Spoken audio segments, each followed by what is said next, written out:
Good morning, જય શ્રી કૃષ્ણ, જય મહાકાલ. તો સ્વાગત છે તમારું નવા વિડીયોમાં, બરાબર ને? તો શરૂઆત કામથી કરવાની હોય આપણે. તો આમાં શું કચરો છે, કચરા દેખો. અને આજે છે ને લાઇટો નથી, રવિવાર છે એટલે આજે કામ. તો જો હજી તો બધું કામ બાકી છે. ઝાડવાને પાણી પીવડાવવાનું છે. અને ક્રિશ ને એના પપ્પા તો બહાર ગયા છે, તો અકેલે હે ઓર કામ કરેંગે. કામમાં તો આજે છે ને ફાઇનલી ઘઉંને એરડિયું દેવાનું છે.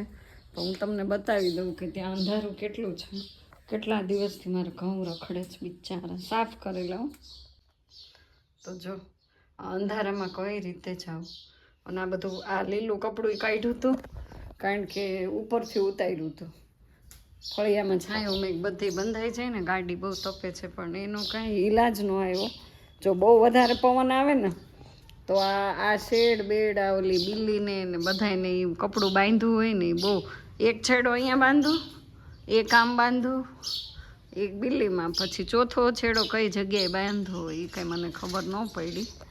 એટલા માટે પછી મુલતવી રાખ્યું છે. અને હવે તો મારી ગાડી છે ને મસ્ત ચાલુ થઈ ગઈ છે. અને ગાડી તપે એ આપણને ગમે નહીં, એટલે એને લઈ લઈએ. હાથમાં મોબાઈલ હોય તો કઈ રીતના લેવી જરાક તમે કોમેન્ટ કરો ને, કારણ કે એક હાથે ગાડી તો ન લેવાય. પણ તોય ટ્રાય કરું હો, જો લેવાય તો એક હાથે. થોડીક બિચારી છાંય આવી જાય ને તો સારું. દેખો આટલી એક હાથે લઈ લીધી છે. તો એવું બધું છે ગાઈસ. અને હવે વાસણ ઘસ્યા, ખાલી વાગી ગયા સવારના 9. અને તડકો એટલો બધો છે કે પગ આપણા ગરમ થઈ જાય. અને આજે છે ને આ બધા ક્યારા મસ્ત સાફ કર્યા.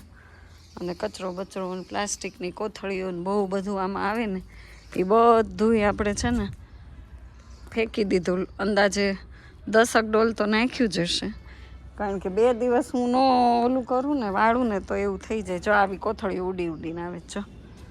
તો આમાં અમુક તો વીણવાની બાકી રહી ગઈ છે.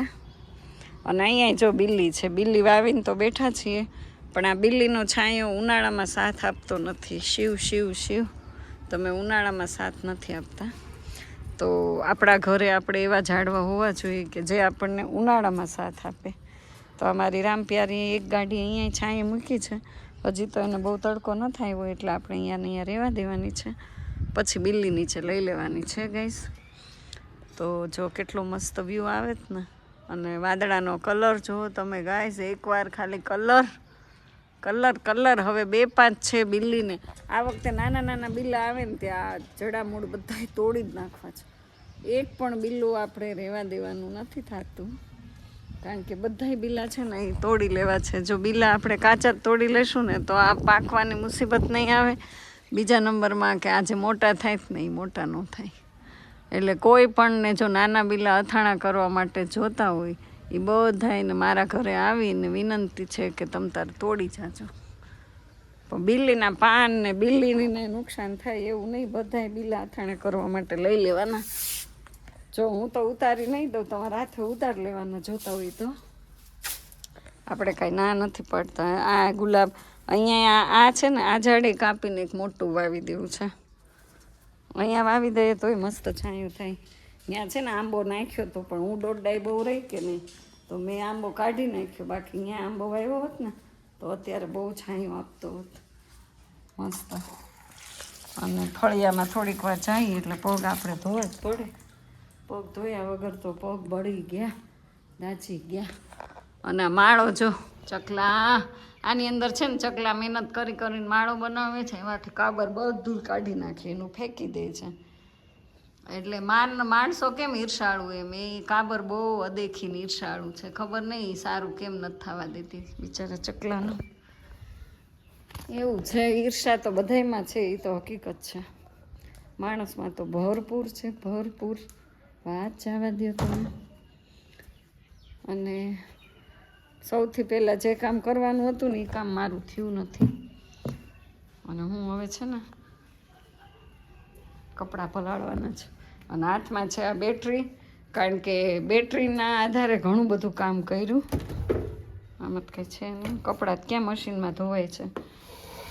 કારણ કે ખાલી ડ્રાય થાય. અહીંયા જે પાઇપલાઇન છે ને એ પાઇપલાઇનમાંથી પાણી બહુ લીક થાય છે, એટલે આપણે મશીનમાં કપડાં ધોવાતા નથી. એનો નળ ફિટ કરવો પડશે. પણ અમારા ઘરે છે ને અંજળ ક્યારે આવે એનું કંઈ નક્કી ન હોય. પણ મારા હાથમાં તો 24 કલાક અંજળ જ હોય કોઈ પણ કામ કરવા માટે. આપણે એને ભગવાને એટલી તાકાત દીધી જ ને તો આળસુ નથી હું. બસ મને એટલી ખબર પડે. હું ગમે એટલું થાકી ગઈ છું, ગમે એમ હશે તો મેં ક્યારે આળસ નથી કરી. થોડું થોડું મારા પૂરતું હું કરી નાખું. અને જો આ સાફ કરેલા ઘઉં છે, અને આ છે ને થેલી લઈ આવ્યા છીએ જો મસ્ત. તો હવે આપણે ઘઉં સાફ કરવાના જ, અને આ બધું ભરવાનું છે. બાજરો તો ઓલરેડી ભરી દીધો, બતાવી દઉં તમને. અંધારામાં બતાવું નહીં બતાવું કારણ કે મેં ઢાંક્યો જ, પણ મારે બહુ મહેનત થાય. જો આમાં ભરી દીધો બાજરો, અને આવી રીતે કોથળો લગાડ્યો જ. કારણ કે આ ઢાંકણું છે ને એ થોડું ખરાબ થઈ ગયું છે. તો આમાં છે ને મને એમ થાય ગરોળી વહી જશે, તો એટલે આ રાખ્યું છે. અને પ્લાસ્ટિકની કોથળી નાખું ને તો આવી જાડું નથી થતું, અને આ કોથળાની હિસાબે જાડું થાય છે. એટલે બાજરો તો આપણે સાફ કરીને જ હોય, દળાવવાનો એનો કોઈ કાંઈ પ્રોબ્લેમ નથી. હજી એટલા ઘઉં છે ને એ કાઢવાના જ. આ કાઢીને આમાં કંઈક પોતું બોતું મારીને પૂતળિયા બધા કાઢવાના છે. ટીપડું બહાર લેવાનું છે. આ જૂના ઘઉં છે એને સાફ કરવાના છે. આ બાજરાની એટલી કોથળીઓ છે એ કાઢવાની છે. કામના તો પાર નથી. તો તમારે બધાને તો કામ થઈ જતું હશે. અને લાઇટ ન હોય ને એટલે અંધાર પડજો. અને હમણાંથી આ રૂમનો ઉપયોગ એટલો બધો થાય કે ઉનાળામાં 1 મહિનો જ આ રૂમનો ઉપયોગ અમે કરીએ. બાકી આ રૂમમાં કોઈ ડોકાવાય આવે નહીં. એસી છે કે નહીં, એટલે બાકી કુદરતી હવા વધારે ગમે એટલે બને ત્યાં સુધી એસીનો ઉપયોગ બહુ ઓછા કરીએ. એસીની હેબિટ નથી, પણ હમણાંથી ઉનાળામાં તો 1 વાગ્યાનું ચાલુ થઈ જાય તો 5 વાગ્યા સુધી એસી ચાલુ હોય. પછી રાત્રે 9 વાગ્યાથી ચાલુ થઈ જાય તો સવારના 8 વાગ્યા સુધી, 9 વાગ્યા સુધી જસુ સૂતા હોય ત્યાં સુધી. અને જસુનો નિયમ કે રૂમ ઠંડો થઈ જાય તો એસી બંધ ન કરી. એટલે એમ કે શરૂ જ રાખવાનું, બંધ નહીં કરવાનું. તમને કાંઈ પ્રોબ્લેમ છે, ઓઢે 2 ગોદડા સફેદ, પણ એસી શરૂ જ રાખે એવું છે. તો ચાલો, ચેનલ ઉપર પહેલી વાર આવ્યા હોય તો લાઈક કરજો, શેર કરજો, સબસ્ક્રાઈબ કરજો, પ્યારી પ્યારી કોમેન્ટ કરજો, અને થોડો થોડો સપોર્ટ કરજો ગાઈઝ. તમે લોકો સપોર્ટ કરવા માટે તૈયાર છો, પણ હું કામ કરવા માટે તૈયાર નથી એ હું સમજી શકું છું. પણ તોય તમે આવી રીતે જેમ સપોર્ટ કરો છો એમ થોડો થોડો કરતા રહ્યો તો સારું. ચાલો હવે આ થોડુંક જાજુ કામ કરીને પછી તમને મળું.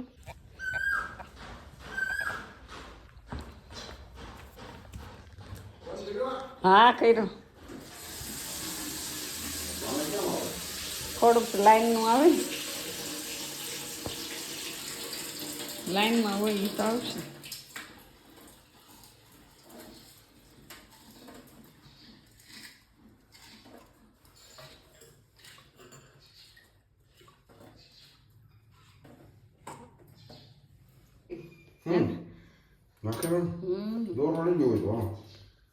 સાદો દોરો આપી દો. રાખ્યો તો ક્યાંક. એક તો લાઈટ નથી ને, અંધારામાં બધું. જો આ દોરો છે ને, આ દોરો વીઠવી દેશે.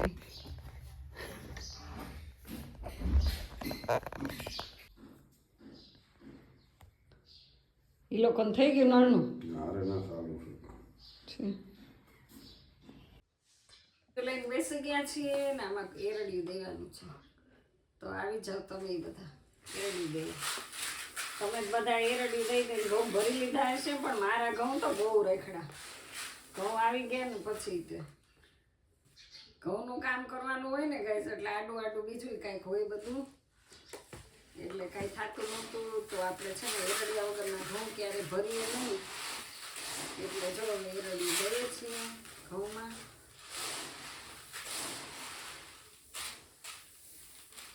ઘઉં થઈ જશે એકદમ મસ્ત મજાના આપણા.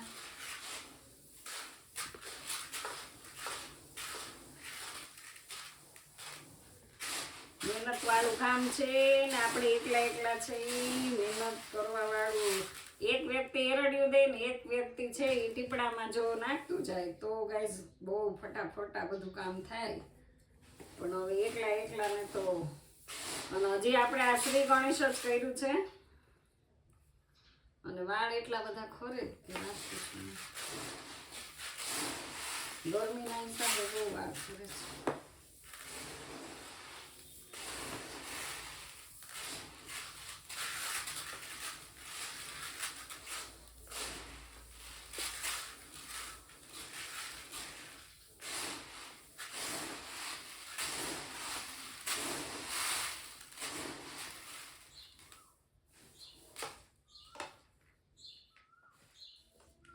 કેટલું ઢગલા ઢગલા દઈ દેવાનું.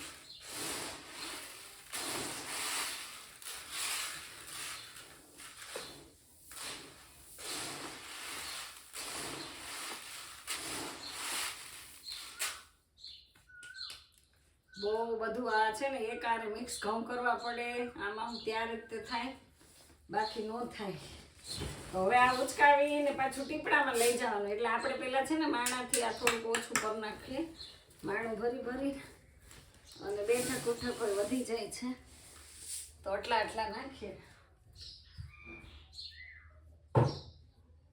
ચાલો ગઈસ આવી જાવ ચા પીવા મસ્ત મજાની. તો ક્યારના આપણે સવારના જે કન્ટિન્યુ કામ કર્યું છે છેલ્લા રૂમમાં સાફ સફાઈ કરી ઘઉં બાજરું મસ્ત બધું પેક કરીને ભરી દીધું છે અને હવે જો થાકી ગયા છીએ કપડાં ધોવાના હતા એ ધોઈ નાખ્યા. સવારના આજે કપડાં પડ્યા ગયા હતા અને હવે આપણે બનાવીએ છીએ ચા. એ પણ મારા ફાધર આવી ગયા છે એટલા માટે એમને ચા આપવાની છે તો આપણે એમને ચા આપી દઈએ. પડી ગઈ બાપા બાપા બહુ ગરમ લાગે જ ને એટલે જો સાણસી નથી લીધું આમ કપડું લીધું. એને ચા આપી દઉં પહેલાં અને પછી તમને બતાવું એ ગાડી ધોવે છે જો દેખાય જ સામે. તો એને આપી દઈએ ચા. એ છે ને અંદર ન આવે અહીંયા પી લે. હાલો આટલી ચા આપણે લેતા આવ્યા છીએ. આટલી ચા મારે પીવાની છે ગાઈસ. મારી લાઈફસ્ટાઈલ તમે જોઈ ને બસ આવી જ છે. સારી છે. पूरा दिवस रोज रोज काम सिर्फ काम ही काम रहता है पूरे दिन. कहीं घूमना फिरना जाना आना ये सब कुछ बहुत कम रहता है मेरी लाइफ में. तो गैस ऐसे ही चाय पिया करो और मौज में रहा करो. માં કુળદેવી જો આવી રીતે આ સળિયામાંથી જોઈ લે બહારનો નજારો. તો આવી જાઓ તમે બધા ચા પીવા માટે. કીધે ઉટકવામાં આટલા વાસણ ઉટકવાના છે. વાસણના ઢગલા છે જશું છે ને 6 વાગ્યા છો હજી એસીમ સૂતા જ બતાવું તમને. ઠંડી થઈ ગઈ ત્યારે તો આવ્યા.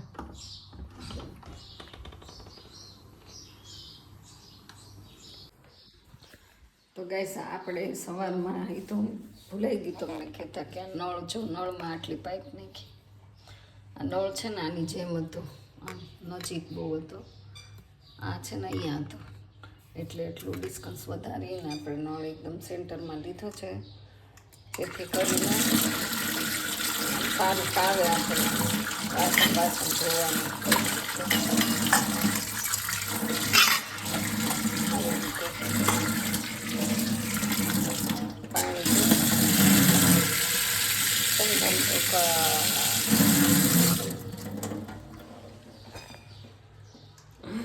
રસોડામાં પાણી ધમધોકાર ફૂલ જ આવે.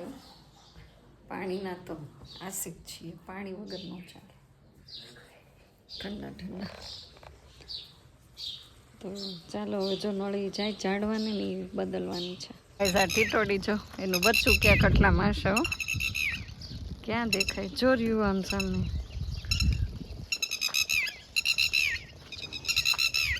જો આવી બીજી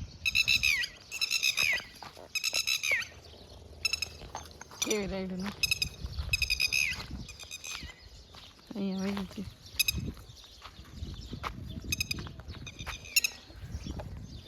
વાઈને તો સંતાઈ ગયું